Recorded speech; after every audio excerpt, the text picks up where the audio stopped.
শ্রাদ্ধ। হ্যাঁ, সেটাই গোপীনাথের মেলা নামে প্রসিদ্ধ অগ্রদ্বীপে।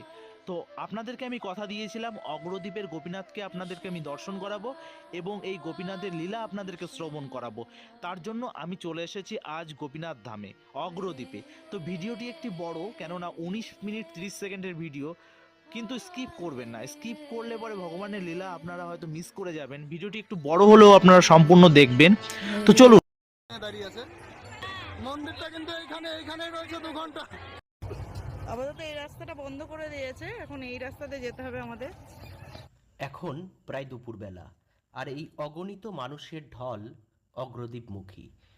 সন্ধ্যা গড়ালে কি হতে পারে তা আমরা এই ভিড় দেখেই অনুমান করতে পারি।